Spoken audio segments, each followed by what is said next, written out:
오늘은 천국의 왕이신 우리 예수님께서 2000년 전에 태어나신 성탄절입니다. 하나님이 보내신 자, 그리고 다윗의 자손으로 오신 예수님은 메시아입니다. 따라서 해보실래요? 예수님은 메시아이시다. 메시아라는 말은 유대인들, 이스라엘 사람이 쓰는 말이고요. 이게 뭐죠? 우리 어린이들이 대답해봐. 이게 뭐죠? 목사님, 손이죠? 미국 사람은 손이라고 할까요? 핸드라고 할까요? 그와 같은 거예요. 이스라엘 사람들은 하나님이 보내신, 그리고 다윗의 후손으로 오시는 그 메시아, 왕이 되실 분을 메시아라고 그러는데요. 그리스 사람들, 다른 나라 사람들은요, 그리스도라고 불러요. 똑같은 말이에요. 엉덩이를 영어로 뭐라고 그러죠? 히프라고 그래요. 손은 핸드라고 그러고, 그와 같이 메시아는 이스라엘 사람이 부르는 말, 그리스도는 그리스 말, 로마 시대에 그리스 사람들이 부르던 말이에요. 그래서 성경에 보면은 메시아라는 말은 별로 없고요, 그리스도란 말이 주로 많아요. 왜냐하면 1세기에 이 글을 쓸 때 이 그리스도란 말을 알아듣는 사람이 더 많기 때문에 그래요. 자, 천국의 왕 되신 하나님이 보내신 자, 이 세상에 오신 날 아주 기쁜 성탄절이고요, 행복한 성탄절입니다. 예수님이 오셔서 하실 일은 무엇인가? 우리를 위해서 십자가에 죽으셔가지고 우리가 그 예수님 믿으면, 우리가 죽으면 우리의 영혼이 천당 가게 하려고 온 게 아니에요. 그거는 성경에 없어요, 그런 말은요. 그러면 예수님이 이 세상에 뭐하러 오셨는가? 하나님께서 보내신 이유는, 그 당시의 사람들은, 그 당시에 예수님이 태어난 그 나라 사람들을 유대인이라고 그래요. 지금 유태인이라고도 하는데 유대인이라고 그러는데, 유대인들은 우리들을 로마의 식민지, 일본이 우리를 36년 지배했듯이 로마가 이스라엘 유대인들을 이렇게 오랫동안 지배하고 있었는데, 우리를 해방시켜서 잘 먹고 잘 살게 해주기를 바라는 그런 생각이었어요. 근데 예수님은 아니라고, 나는 로마를 몰아내는 게 아니라 마귀를 쫓아내고 귀신 종로로 다는 모든 세상 사람들을 불러서 내 나라, 내가 세우는 나라 천국에 받아주려고 왔다, 그렇게 말씀하세요. 요한일서, 어른들 대답하세요. 요한일서 3장 8절이 뭐였죠? 다은이 시작. 방석 깔아주면 안 해. 우리 한국 사람들이 좀 그런 거. 하나님의 아들이 나타나시면,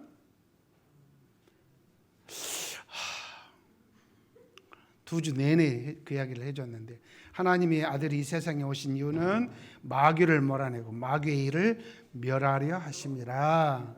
마귀가 이 세상을 지배하거든요. 언제부터? 아담 때부터. 그렇지만 이 글을 쓸 당시, 이전에 예수님이 제자들도 그렇고 모든 유대인들은 로마로부터 예수님이 우리를 해방시킬 거라고 기대를 했어요. 자, 그래서 예수님이 정말로 하나님이 보내신 이 나라 왕이 될 사람일 두 가지 조건이 있다고 그랬죠. 첫째는 다윗의 자손이어야 될 거, 그 예언되어 있어요, 구약 성경에. 그리고 두 번째는 하나님이 보내신 그 증거가 있어야 돼요. 그래서 1장에서, 마태복음 1장에서는 다윗의 족보를 이야기하면서 그 뿌리에서 나왔어, 42대 후손이야, 뭐 이런 이야기를 하고 있고요. 그리고 오늘 2장에서는 이제 하나님이 보내셨다는 그 특별한 증거를 이야기하는 것이 오늘 예수님 태어나는 이야기이고요, 별이 떴고요, 동방박사들이 찾아와서 경배하는 그런 이야기입니다. 오늘 이야기를 하기 전에 여러분이 생전 처음으로 듣도 보도 못한 그런 이야기 하나 소개할게요. 근데 오늘 이야기하고 매우 밀접한 관계가 있는 그런 이야기니까 이건 한번 들으면 잊어버리지 않을 아주 중요한 내용인데, 우리 성경에는 없어요. 저만 아는 거예요. 근데 제가 소개할게요. 근데 이거는 진짜예요. 왜냐하면 유대인들이 보는 우리 성경 말고 유대인들이 보는 성경이 또 따로 있어요. 거기에 나오는 내용인데요. 지금부터 3,500년 전, 몇 년 전? 전라북도 말로 징그럽게 오래된 이야기. 옛날 옛적에 롱롱어예요. 예수님이 오시기 전 1,500년 전 이스라엘 사람들이 애굽에서 이제 살면서 굉장히 힘들게 살았어요. 처음에는 잘 살았는데 나쁜 왕이 나와가지고 이놈들 하고 못 살게 하고 노예로 부려먹었어요. 얼마나 끔찍하게 부려먹었는지 날마다 쉬는 날도 없이요. 날마다 흙을 이겨서 벽돌을 만들어서 건물을 만들고 그 사람들 대신 농사를 지어주고 전쟁 일어나면 전쟁터에 끌려가서 싸움도 해주고 막 이러면서 너무 힘들었어요. 그러다가 나중에는 더 괴롭히려고 남자아이가 태어나면은 이 히브리인이라고 그랬다는 이스라엘 사람을 히브리인이라고 그랬어요. 남자아이가 태어나면은 전부 저 나일강에 빠쳐 죽여라 그랬어요. 나일강 알아요? 가본 사람 손 들어보세요. 언제 가봤어요? 저도 가봤어요. 겁내 넓어요. 한강보다 더 넓어요. 물이 엄청나게 세계 3대 강인가 그래요. 아주 길고요. 나일강에는 그때 당시에 악어가 막 버글버글 살았어요. 그 악어 이름을 나일 악어라고 그래요. 이 나일 악어는 세상에 있는 어떤 악어보다 덩치가 더 커요. 물도 좋고 먹을 게 많으니까.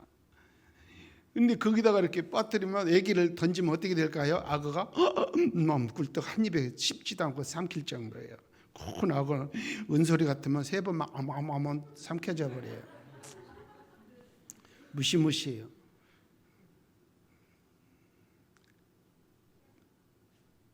그래서 아기를 안 낳으려고 하지만 아기가 자꾸 생겨나고 그럼 딸 나면 살고 오늘 딸들은 행복한 줄 알아야 돼. 그때 당시에는 아들을 낳았으면 고추 달리고 나오면 갖다가 던져야 돼. 우리 새끼 하고 던져야 돼. 그때 이야기예요. 아므람이라는 사람과 요게벳이라는 부부가 살았어요. 아므람, 요게벳. 아므람이 남편이고요. 요게벳이 아내예요. 둘은 나이가 많아요. 그 딸이 하나 있는데 딸이 미리암이에요. 그건 성경에 나와요. 미리암. 미리 알았다 해서 미리암. 그리고 아들이 하나 있는데 미리암의 동생 아론이에요. 아론이라는 이야기는 성경에 자주 나와요. 아론. 미리암과 아론 이 두 아이가 있었어요. 근데 어느 날 미리암이 혼자 이러고 있는데 깜짝 놀랄 일이 생겼어요. 그게 뭐냐면 천사가 나타난 거예요. 천사가 앞에 툭 이상한 모습으로 나타났더니 엄마야 하고 놀랐어요. 이 어린 처녀아이가 깜짝 놀랐어요. 그래서 기절하는 줄 알았어요. 엄마 하고 이러고 있는데 무서워하지 마라. 나는 하나님이 보낸 천사다. 너의 조상 아브라함과 이삭과 야곱이 섬기던 그 하나님이 나를 보냈다. 나는 가브리엘이다. 왜요? 왜 오셨어요? 어쩐 일이세요? 목소리가 여자 목소리 같지 않죠? 제가 성우가 아니라서 어쩔 수 없어요. 나이가 옛날에는 잘했는데 지금 나이가 70 다 되니까 목소리가 변조가 안 돼요. 그래서 위조를 할 수가 없어요. 무슨 일이세요? 너희 아버지와 엄마 사이에서 너희 엄마가 아기를 하나 낳게 될 것이다. 그 아기가 너희 이 고통받는 노예 생활하는 너희 히브리 민족을 구원할 것이다. 얼른 가서 너희 엄마 아빠에게 전해라. 알았어요. 무슨 일인지도 모르고 막 아빠한테 달려갔어요. 아빠 큰일 났어요. 뭐가? 아까요 이상한 천사가 나타나가지고 이렇게 하라고 그랬어요. 그래? 진짜지? 제가 왜 아빠한테 거짓말해요? 그러면 당장 엄마 모시고 와라. 마침 이 아므람과 미리암이 엄마 아빠가 헤어져 있었어요. 멀리. 당장 엄마 모시고 와라. 그래서 엄마 데려가가지고 그렇게 해서 아기가 하나 태어났어요. 그 아기 이름은 아직 없어요. 왜냐하면은 이름을 지어봤자 곧 죽을 수도 있기 때문에. 왜요? 남자아이가 태어나면 나일강 악어 입에다 던져줘야 되니까. 그래서 석 달을 몰래 숨겨 키웠어요. 이거는 하나님이 특별히 우리 부부에게 이 민족을 구원하라고 주셨다. 그래서 열심히 숨겨서 키웠어요. 저녁이면 커튼 막 이불로 커튼 치고 밖에 소리 안 나가게 막 하여튼 막 어떻게 해가지고 석 달을 키웠는데 아기가 점점 커가면서 목소리도 커져요. 처음에는 응아 하더니 나중에 응아 막 이러니까 도저히 키울 수가 없어요. 아파트 같으면 그래도 밖에 소리가 안 날 텐데 그때는 아파트가 없으니까.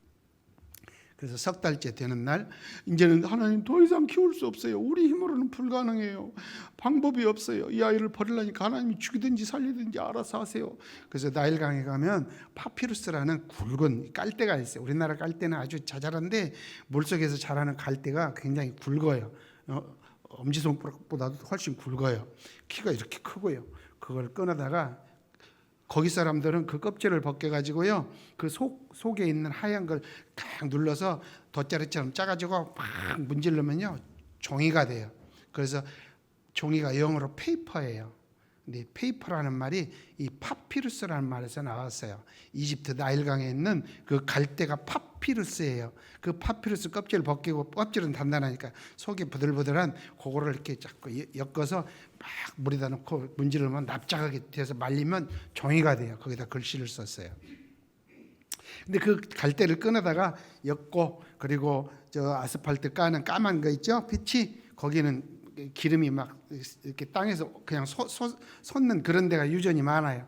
그거 퍼다가 끈적끈적한 그걸로 안에를 싹 칠하고 거기다가 보자기 깔고 이렇게 해서 방수, 물이 새지 않게, 그래서 아기를 해가지고 거기다 뉘어놓고는 저 위에서 물이 다 떠내려 보냈어요. 이제 아기는 죽을지 살지 아무도 몰라요.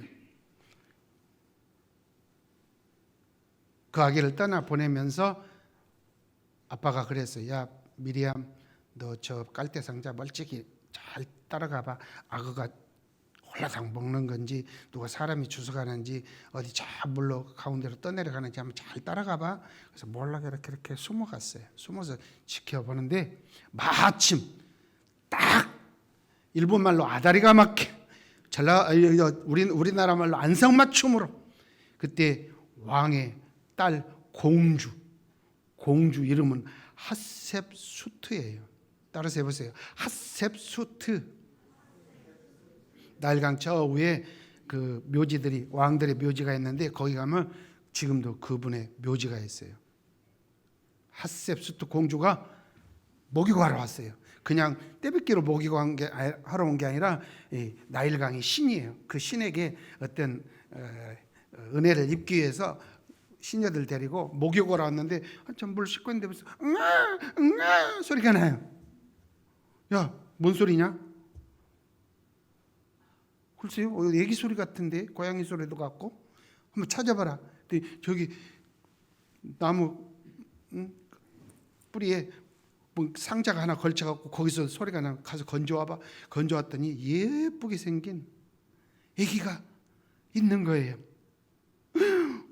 이렇게 이쁜 애기가 왜 여기 있지? 아하, 물에다가 던지라겠는데 차마 히브리인들은 못 던지고 이렇게 버렸나 보다. 그때요, 이 공주님은요 결혼을 했지만 아기를 못 낳았어요. 아기를 못 낳고 신에게 늘 나에게도 아들을 하나 낳게 해주세요 그러고 있었는데 오늘 아들을 하나 발견한 거예요. 왔다, 이 나일 신이 나에게 아들을 하나 주셨구나. 모성애가 발동해가지고 데리고 가서 키웠어요. 이름을 지었어요. 모세라고. 우리 성경에는 물에서 건졌다 해서 모세라고 그러는데 사실은 나일강 신이 나에게 아들을 하나 선물로 주었다. 그래서 모세라 이렇게 이름을 지었대요. 이제 안 잊어버리겠죠, 이야기는? 쌍둥이 잊어버리겠어? 한번 들으면 안 잊어버려. 자, 그로부터 1500년 후에, 딱 1500년 후에 오늘 이 사건이 하나 생깁니다. 자, 나사렛이라는 동네, 갈릴리에서 한 30km 떨어진 나사렛이라는 동네 꼴짜기가 있어요. 산중이에요. 거기에 한 16살, 17살쯤 된 처녀 아이 하나가 살았어요. 그 이름은 마리아예요. 뭐라고요? 이름을 잘 기억해 두세요. 마리아가 있었어요. 그래갖고 물을 길러 우물을 혼자 갔어요. 근데 갑자기 그 앞에 천사가 나타났어요. 옛날에 1500년 전에 그 미리암에게 나타났던 그 천사가 여기 또 나타난 거예요. 마리아야. 그러니까 엄마야! 또 놀랐어요. 기절하려다 말았어요. 뭐예요?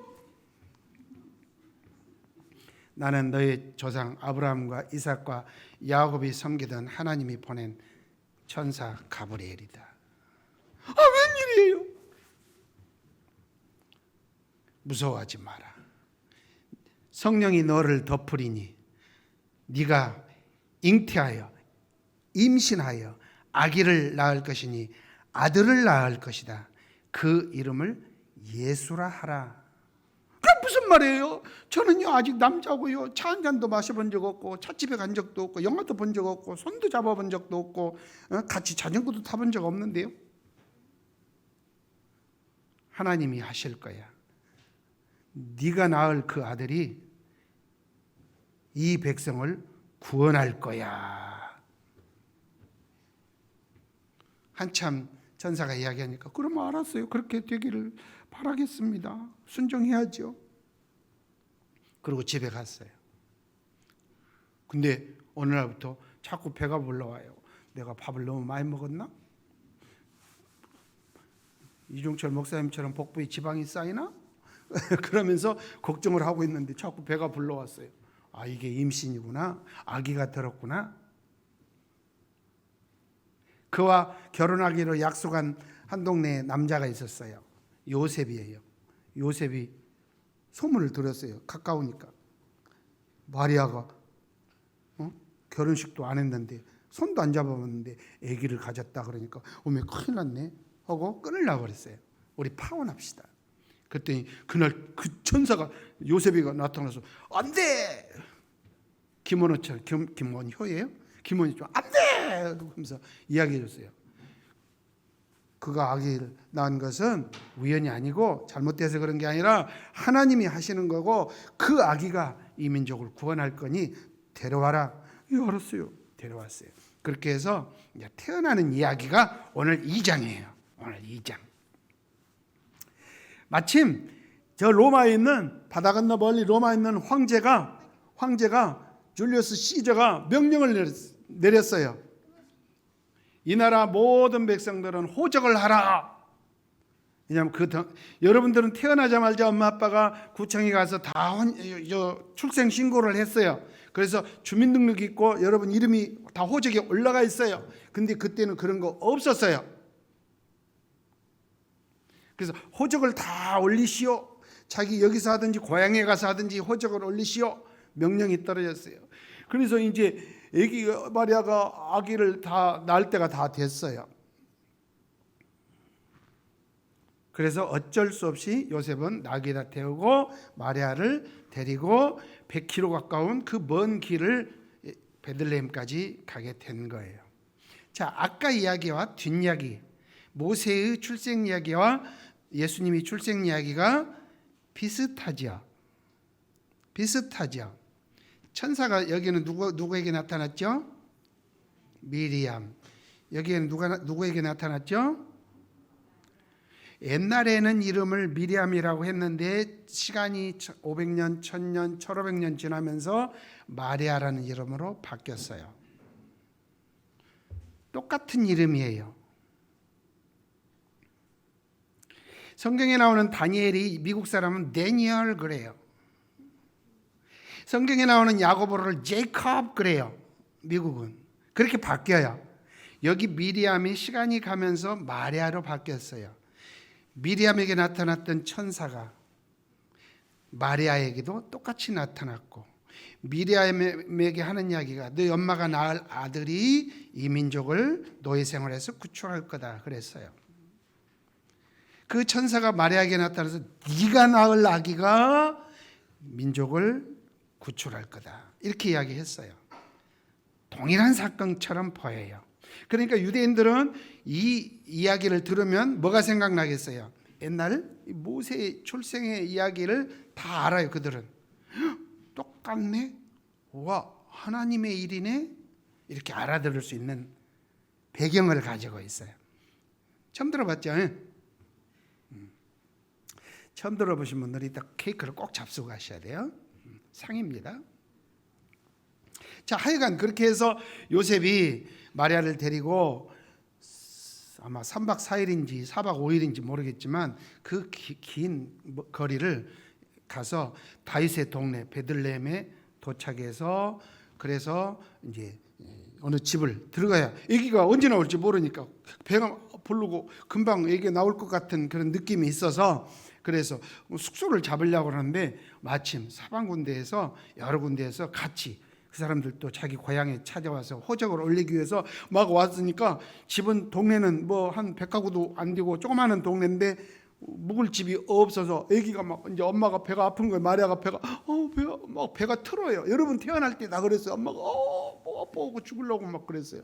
그래서 얼른 산부인과 가서 다 아기 낳았는데 그때는 산부인과 없으니까 그래서 아기가 막 나오려고 하니까 요셉이 다급했어요. 그러니까 여기저기 다녀보니까 동네에 가까운 곳에 이만큼 움푹한 동굴이 이렇게 있는 거예요. 동굴에 들어가서 막 지푸라기 모아놓고 나뭇가지 모아놓고 가지고 온 담요 펴고 앞에다는 이 모닥불을 펴서 따뜻하게 환하게 이렇게 만들어 놓고 그리고 그 안에서 예수님이 이제 태어납니다. 그날 저녁에 멀지 않은 곳에 있는 한 2, 3km, 3, 4km 떨어진 가까운 곳에 목동들이 있었어요. 목동, 양을 치는 목동들이에요. 소 치는 사람도 말 치는 사람도 목동이라고 하는데 양을 치는 목동들이 여기 봐요. 양을 치고 이제 밤중에 모닥불을 피워놓고 양들을 이렇게 우리에다 가둬놓고 그리고 이제 몇 명이 둘러앉아서 별 하나 나 하나 별둘 나둘 별꽁 낙꽁 막 이렇게 하면서 이제 이야기하고 또 요즘은 잘하는 거 있죠. 여러분 해보셨나요? 이 추운 날 저희 캠핑 가서 모닥불 펴놓고 뭐라고 그래 이거를? 오 해봤나요? 불멍 때리는 거. 그러고 이제 시간을 보내는 거예요. 왜냐하면 늑대나 뭐 코요테가 나타나서 양들을 또 홀라당 물고 갈 수도 있으니까 이제 밤새워서 그러고 앉았는 거예요. 그때였어요. 거기에 갑자기 하늘이 환해지면서 거기에 여러 명의 천사가 나타났어요. 깜짝 놀라고 막 하고 있을 때 여기 가까운 다윗의 동네, 다윗이 태어나고 자랐던 다윗 왕의 고향 다윗의 동네 하면 그 목동들도 다 알아요. 맨날 지나가면서 들르기도 하고 뭐 사목으로도 가고 했던 곳이니까. 다윗의 동네에 오늘날 구주가 나셨으니 빨리 가봐라. 그러니까 엄마야 하고 양들 놔두고는 막 달려갔어요. 막 헐레벌떡. 그 동네에 막 들어가는데 저만큼이 무슨 모닥불이 환하게 보이니까 와 저긴가 보다. 가서 보니까 천사가 말한 대로 뻣뻣한 강보가 뻣뻣한 천이란 뜻이에요. 뻣뻣한 천은 돈 없는 사람들이 쓰는 거, 보들보들한 천은 돈 많은 사람들이 사서 쓰는 것. 그래요. 이 요셉과 마리아는 가난한 시골 동네 산중에 사람들이니까 아기를 낳아도 비싼 거 살 수가 없어요. 그래서 뻣뻣한 강보 그걸 준비해 갖고 왔어요. 혹시라도 중간에서 날 수 있으니까 아기가 이렇게 닦여가지고 잘 쌓여 있는 것을 보고 말 구유에 이렇게 들어있는 걸 보고 맞아 천사가 한 그대로네. 그래서 와서 아기 예수님을 향해서 이제 먼저 부모님에게 마리아와 요셉에게 아이고 수고하셨습니다. 그리고 아기 예수님께 엎드려 앞으로 이 나라 왕이 되실 분 하고 절을 하고 그리고 한참 있다가 돌아갔어요. 왜 돌아가야 돼요? 그 양이 있으니까 지키러 가야 되죠. 그러면 오늘 여기 마태복음 2장에 나오는 요 사건은 언제 일어난 사건인가? 자, 1절에 보면요. 헤로드 왕 때 예수께서 유대 베들레헴에 나셨어요. 그래서 동방에서 박사들이 예루살렘에 찾아왔어요. 이때가 언제냐면은 예수님이 태어나고 목동들이 찾아온 지 한 달쯤 지났을 때, 한 달에서 한 달 반쯤 지났을 때예요. 산후조리하고 있을 때. 이때는요 동굴에 그대로 있는 게 아니에요. 이제 사람들이 다 하고 갔기 때문에 방들이 남아 있으니까 그 집을 하나 빌려서 거기서 아기를 이렇게 젖을 먹이고 또 엄마 산후조리도 하고 그렇게 한 달 이상 지났을 때예요. 그때 동방의 박사들이 이 유대 땅을 찾아온 거예요. 같은 날 저녁이 아니고요. 그 헷갈리기 쉬워요. 이 박사들은요, 무슨 박사냐면은 서울대에 뭐 공부를 많이 한 박사가 아니고요, 별을 연구하는 점성술사들이에요. 별을 연구해요. 그러면 별을 연구하니까 천문학자인가? 그거 아니에요. 그때 당시에는요, 별을 보고요, 미래에 무슨 일이 일어날지 점을 치는 사람들이에요. 거북이 등딱지 보고 점을 치거나 쌀을 착 뿌리고, 우리나라 옛날 사람 같은 동전을 착 뿌려놓고 윤석열이 대통령 되겠구만 이러는 사람들. 별자리가 움직이면 와, 저건 신비하다. 이걸 연구하고 왕한테 가서, 왕이요, 별이 이렇게 움직였으니까 미래에 흉년이 될 겁니다. 풍년이 될 겁니다. 전쟁이 날 겁니다. 아니면 코로나가 창궐할 겁니다. 뭐 이런 걸 얘기해 주는 거예요. 그러니까 맞을 수도 있고 안 맞을 수도 있고 50%예요. 반반이에요. 하여간 맞으면 다행이고 안 맞으면 말고, 이런 사람들이에요. 근데 이런 사람들이 저녁에, 그 사람들은 낮에 자고 저녁에는 잠을 안 자요. 구름이 낀 날 저녁은 자요. 구름이 안 꼈으면 하늘을 봐야 돼요. 북두칠성, 오리온 자리, 저 그 무슨 갈매기 자리, 뭐 무슨 새로운 별이 없나? 이렇게 저녁마다 하늘만 보고 있는 사람들이에요. 그래서 그들의 시력은 2.0 아주 좋아요. 하늘만 보니까.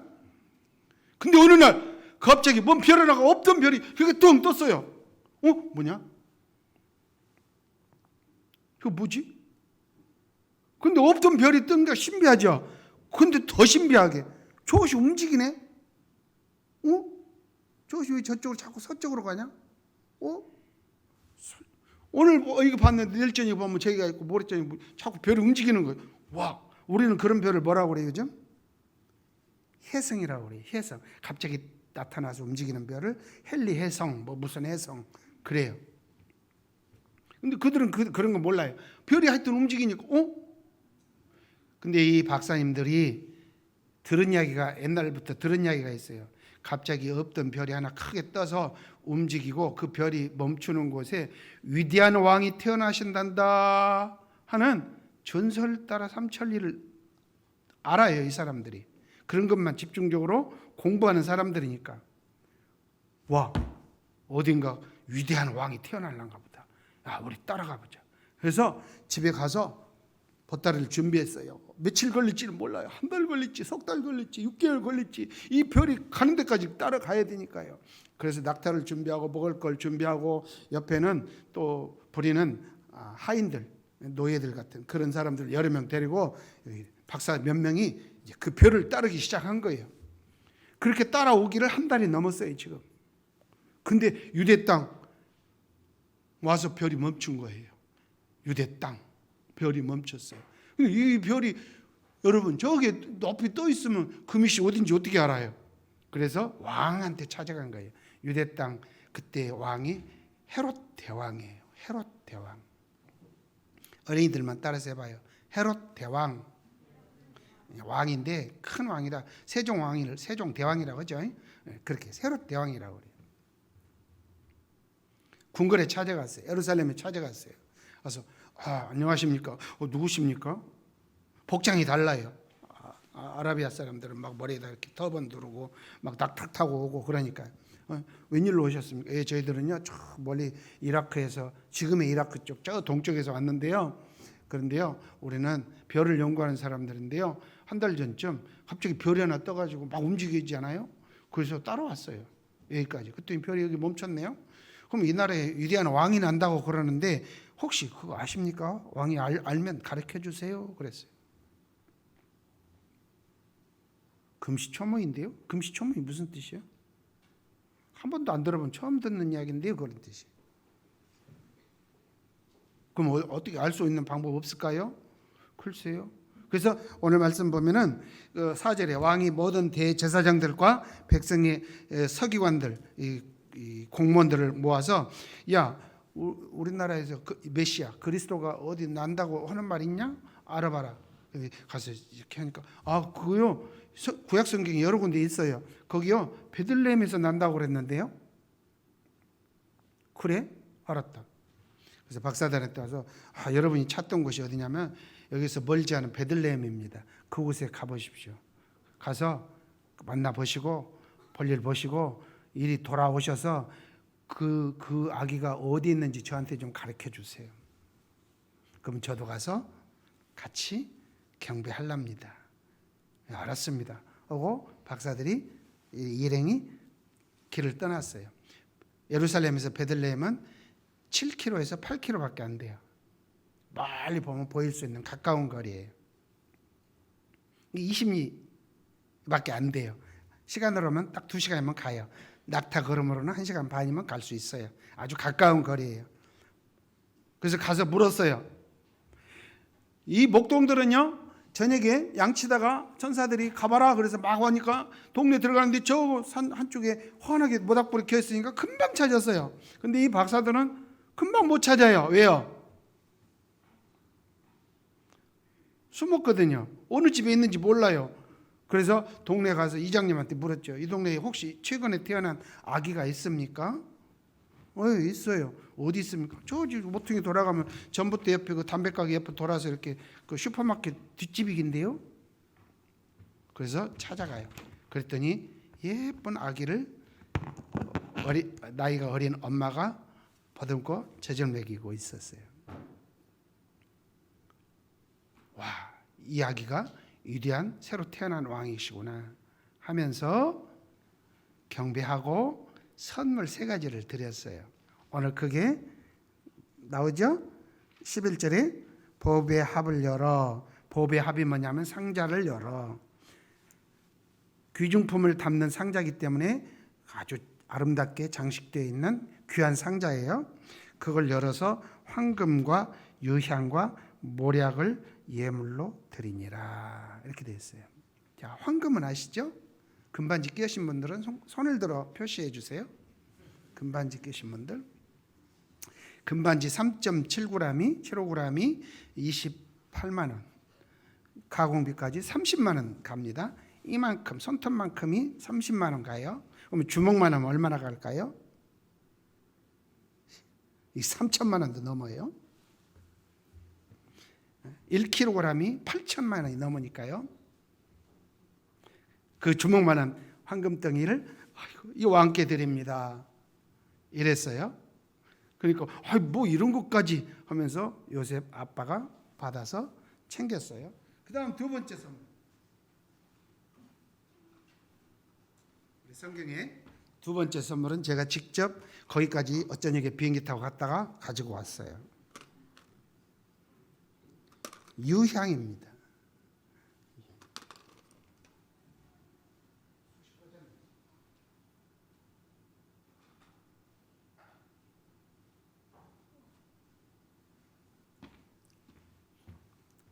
이제 제대로 나오거든요. 불이 좀 삭으니까 이렇게 하는 거예요.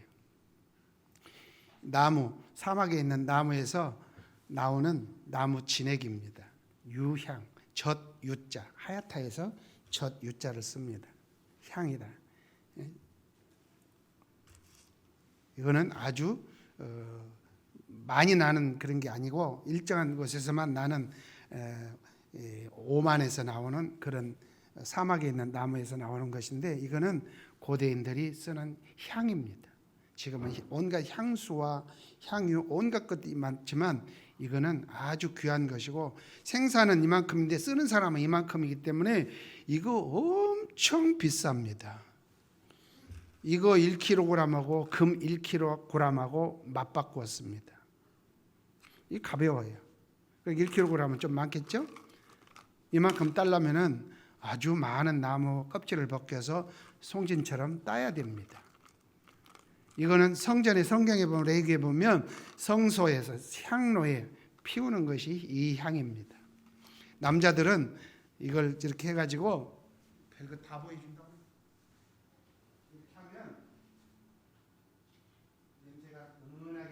앞에서 지나가면 여자들이 오 멋쟁이 그럽니다.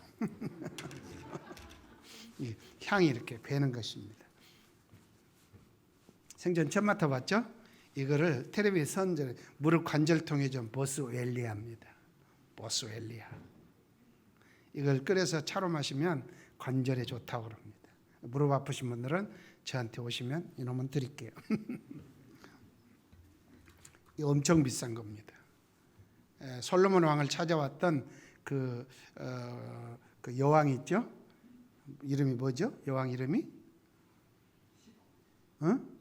시바, 스바라고도 하고 시바라고도 하는데 그 스바가 오만에서 수천 킬로 요것 때문에 온 겁니다. 거기서 생산되는 건데 무역하는 통로 거기에 솔로몬이 장악하고 있으니까 그래서 페트라 여러분 여행 가보셨나요? 요르단에 페트라 그리고 길르앗 거기가 이거 무역하는 곳인데 거기를 장악하면 어마어마한 부를 축적할 수 있어서 그거 타협으로 온 것이에요. 자, 그다음 이 두 번째고 세 번째는 뭐였죠? 모략입니다. 모략도 나무 진에서 나오는 건데 아직 저는 본 적이 없어요. 근데 그거는 사람을 장례할 때 몸에다 이렇게 시체에다가 넣는 그런 약품입니다. 우리는 땅에다 묻어버리니까 그냥 묻어버리면 뭐 끝나지만 그건 동굴에다 이렇게 넣기 때문에 벌레가 쓸고 구더기가 생길 수 있으니까 그걸 이렇게 넣고 하면은 벌레가 안 덤비고 그럴 수 있습니다. 방부제 같은 것인데 그것도 생산보다는 소비량이 많기 때문에 그것도 엄청 비싼. 그래서 황금과 이 유향과 모략 세 가지 요거 다 팔으면 아마 수천만 원 될 겁니다. 지금 돈으로도 수천만 원인데 그 당시에 이 가난한 요셉과 마리아에게 이 세 가지 예물을 드렸으니까 박사 수가 몇일까요? 박사님 수가 몇이에요? 라고 하면은 틀려요. 몰라요. 보석 종류가 이 예물 종류가 세 가지지 박사님이 5명인지 7명인지 우리는 알 수 없어요. 그리고 그 종들도 따랐으니까 아마 10 몇 명 막 이렇게 20명이 왔을 가능성도 있습니다. 자, 하여간 그러면 두 가지씩 비교했죠. 미리암과 마리아, 모세와 예수님이 태어나셨는데요. 자, 예수님이 태어나실 때 두 가지가 두 사람이 찾아왔죠. 그날 저녁에 누가 찾아왔습니까? 누가 그날 저녁에 양을 치던 목동들이 지팡이나 짚고 거지 같은 옷 입고 노숙자처럼 찾아왔어요. 목동이 왜 노숙자 같아요? 걔들은 막 땅에서 뒹굴고 자야 되고 염소 보듬고 다니고 막 그러니까요. 옷을 안 갈아입어요. 그리고 들에 있으니까요. 일주일도 세수 안 해요. 이 하면 누래요. 이빨 닦을 데가 없으니까 물이 없으니까. 그래서 노숙자 같아요. 그들이 찾아와서 예수님께 아이고 아기 예수님 경배합니다. 축하합니다. 하고 돌아갔는데 그들은 사탕 하나도 뭐 10원짜리 하나도 드리지 않고 그냥 갔어요. 근데 오늘 우리가 본 여기는 동방의 박사들은 막 금덩어리 막 몇천만 원짜리 유향 이만큼 2kg면은 금 2kg면은 1억 6천만 원치. 또 모략 이만큼이면 1억 원치. 막 2억 3억 되는 이 비싼 예물을 아기 예수님께 바치고 갔어요. 왜 그랬을까요? 왜 이렇게 다를까요? 동방 박사는 부자니까, 목동들은 가난하니까. 그죠? 그러면 마태복음에도 두 동방 박사와 목동을 같이 이야기하고 누가복음에서도 동방 박사와 이 목동 이야기를 같이 써놓고 그러면 좋을 텐데 왜 그렇게 안 하고 우리 성경에는 마태복음은 동방 박사가 누가복음은 왜 목동들이 찾아온 걸로 이렇게 썼을까? 우리 어린이들은 별로 그건 관심 없을 거예요. 중요하게 나중에라도 생각나도록 내가 설명하자면, 마태복음에서는 천국을 만들러 오신 왕이 나셨는데, 하나님이 보내신 왕이 이 베들레헴 다윗의 동네에서 나셨다는 사실을 만방에 증거하기 위해서 동방박사 멀리 외국에서 막 한 달을 걸어서 여기 와서 이 비싼 것을 드림으로 이분이, 이 아기가 진짜 하나님이 보내신 다윗의 후손 왕이시다 하는 것을 증명하는 그런 글로 쓰고 있고요. 그래서 동방박사들 덕에 여러분들이 이렇게 향유 냄새를 지금 은은하게 맡고 있습니다. 그거다 살짝 끼어넣게 하자면 내 덕이에요. 자, 여러분이 언제 이 냄새 맡아보겠어요? 좋죠. 지금은 아까 아이들 노래할 때 하니까 불이 너무 세가지고 막 까만 연기가 나오던데 이제 불이 죽어서 딱 향이 좋네요. 그러면 이 누가복음은 왜 목동들을 하느냐 이거예요. 누가복음은요 이 이야기를 하고 싶어요. 글을 쓸 때요, 가난하고 병들고 못 배우고 천대받고 무시당하고 그리고 하나님 앞에 버림당한 이런 사람들, 죄인들, 이 예수님은 잘나고 똑똑하고 많이 배우고 훌륭한 사람들, 이런 사람들을 구원하러 오신 것이 아니라 이 사람들은 예수님을 안 믿어요. 근데 가난하고 못 배우고 병들고 이런 사람들, 세리와 창기가 예수님 앞에 와서 당신이 메시아입니다 라고 오니까 내가 너희들을 구원하마, 내 나라에 너희들이 먼저 들어와라. 그래서 누가복음에 보면 이런 글이 있어요. 먼저 된 자가 나중되고 나중된 자가 먼저 된다, 그런 이야기가 있어요. 그걸 설명하기 위해서 한 게 혼인잔치 비유예요. 어떤 임금님이 하나밖에 없는 아들을 결혼시키려고 그런다. 그래서 결혼시키려고 이쪽은 많이 배우고 공부 많이 하고 돈도 많고 높은 자리에 있고 다 훌륭한 그런 사람들이고, 이쪽은 공부도 못하고, 미안합니다, 공부도 못하고 맨날 빌빌하고 막 노숙자 같고 그리고 병이 들어서 막 아파서 죽으려고 그러고 사람들이 무시하고 야 들어 저리가, 이런 사람들입니다. 왕이 결혼하려면 이 사람을 초청해야 돼요? 이쪽을 초청해야 돼요? 이쪽을 해야 되겠죠. 왜? 체면이 있지, 왕의 체면이 있지. 그래서 이쪽을 초청합니다. 그때 여기 있는 놈들은 하나도 안 왔어요. 다 핑계대고 골프 치러 간다, 장사해야 된다, 뭐 밥 갈러 가야 된다, 나 결혼했으니까, 손주 봤으니까, 돈 벌러 가야 된다, 지금 주식값이 떨어졌는데 내가 결혼식장 가겠냐, 막 핑계대고 안 옵니다.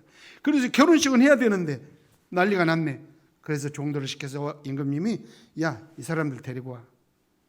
우리가 가도 돼요? 아, 임금님 오라겠어. 막 옵니다. 그게 혼인잔치 비유입니다. 누가복음 이야기입니다. 죄인들, 가난한 자, 세리, 창기, 이런 사람들입니다. 목동은 가난한 사람입니다. 사람 취급을 못 받는 사람들입니다. 그 당시에는 재판할 때 재판장님, 판사님, 나 증인이 있습니다. 나 억울합니다. 내가 그때 나 그 현장에 저기서 친구 만나고 있었던 거 목동이 봤습니다. 내 친구입니다. 목동을 증인으로 세우기를 바랍니다. 그럼 판사가 뭐라 하냐? 필요 없다 그래요. 왜? 목동은 원래 못 배우고 글도 모르고 맨날 거짓말하고 뭐 있으면 얼른 집어가고 이런 나쁜 놈들이거든요. 양똥구멍 따라다니면서 그냥 그러고 사는 그 못된 것들이거든요. 증인으로도 세울 수가 없는 그런 사람 취급 못 받는 게 목동이에요. 근데 오늘 예수님이 태어난 날 이 세상에 그 많고 많은 사람 중에 누가 찾아와요? 목동이 찾아와서 하기, 예수님 당신이 왕이십니다, 이러고 하게 만들어요. 누가가 그렇게 글을 써놔요. 자, 그럼 메시지 결론은 이겁니다. 우리는 이스라엘 백성도 아니고 유대인도 아니고 예루살렘 가본 적도 없고 하나님 하자도 모르는 그런 이방인들입니다. 대한민국 지도를 놓고 보면 동쪽으로 끝들이 가면 해 뜨는 데에 있는 예루살렘에서 여기 올라면 11시간 반이 걸려요. 비행기 타고. 땅 끝이에요. 그때 우리 민족은 어떤 사람들이었을까요? 예수님 태어날 때? 아니, 얼마 전까지만 해도 귀신 섬기고 우상 숭배하고 거짓말하고 잘 먹고 잘 사는 것이 최고고 하나님 이야기하면 미쳤다고 그러고, 그래서 세리와 창기와 목동보다도 더 하나님의 관계에서는 하나님이 보실 때는 형편없는 사람들이에요. 이야기를 재밌게 하나 해볼까요? 내가 아들이 5 있어요. 아니 진짜는 없는데, 진짜로는 하나 있다가 어디로 갔어. 근데 진짜로 아들이 5 있다고 합시다. 하나는 잘나고 공부도 잘하고 돈도 잘 벌고, 둘째는 그보다 좀 못하고, 셋째는 그보다 더 못하고, 넷째는 형편없고, 5째는 볼 것도 없이 이게 사람도 아니야 이 새끼는. 막둥이는 사람도 아니야. 그러니까 밥 먹으러 이 새끼 숟가락으로 막 머리, 내가 저런 걸 낳고, 이런 정도예요. 근데 옆집에 아들 하나 있는 것은 공부도 잘하고 얼굴도 잘생기고 인기도 짱이고 막 돈도 잘 벌어고 그래요. 그럼 내가 볼 때 내가 가를 더 이뻐할까요? 말 안 듣는 5째 내 막둥이를 더 이뻐할까요? 잘 대답해 보세요. 내가 관계에서 아무리 말 안 들어도 이건 내 새끼예요. 이놈이 죽어봐야 울어요. 이웃집에 잘난 놈 죽어봐야 울도 안 해요. 죽었냐? 안 됐네. 내 아들이 죽으면 울고 난리 나고, 그래도 내 새끼인데 내 속에서 나와서 내가 키웠던 저 말 안 듣는 놈 잘 뒤졌다 하면서도 속상해 죽는 것이 아버지, 부모예요.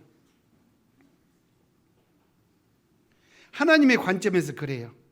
하나님의 백성으로 부름받은 이스라엘 중에서 아무리 못된 목동이라도 세리와 창기일지라도 저 하나님도 모르는 언약 밖에 있는 이방인보다는 나은 거예요. 거꾸로 말하면 이스라엘 민족 이외에는 하나님이 관심 없던 자들이에요. 근데 예수님께서 우리를 불러 천국에 받아주시고 예수님을 주라고 왕이라고 고백하고 이처럼 하나님의 백성으로 살게 해주셨어요. 그리고 오늘 성탄절에 예수님이 나의 왕이십니다. 당신을 경배합니다. 이러고 있으니 우리가 얼마나 복을 받은 자들인가. 그냥 교회 다니다가 예수 믿다가 죽으면 천당이나 가볼까? 여기서 누릴 것 다 누리고, 그런 게 아니에요. 성탄절이니까 어렸을 때 맨날 카드 붙이고 24일 날 날새가면서 그냥 선물 교환하고 애들 노래 수십 개 부르고 춤 수십 번 하게 하고 쟁내 사찌기 사뽀뽀 해가면서 놀고 새벽 송까지 하고 새벽 4시 되면은 집에 가서 한숨 자고 아침에 오면 이제 성탄절 예배 10시 하면은 그 시간에 그냥 골았다고 자고 성가대 앉아서 그냥 자는 거예요. 내가 그래서 제가 목사 된 뒤에는 그런 거 일절 없어요. 성탄절날 정신 차리고 예배하라. 놀지 말고, 이는 노는 날이 아니고 왕 함께 생명을 다해서 경배하는 날인데, 그죠?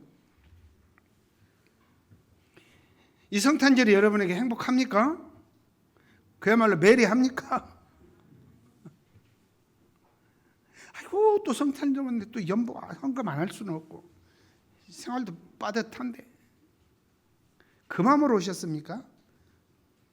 안 온 것보다는 낫겠지만 그러려면 오지 마십시오. 이 세상에 오셔서 마귀를 몰아내고 천국을 이루시고 이 세리와 창기와 목동보다도 형편없는 우리들까지 이 천국으로 불러 주님을 경배하게 하시고 천국을 누리게 하시니 얼마나 고맙습니까? 그분이 그냥 천국 만들었습니까? 십자가에 죽고 부활하셔서 우리를 불러냈지 않았습니까?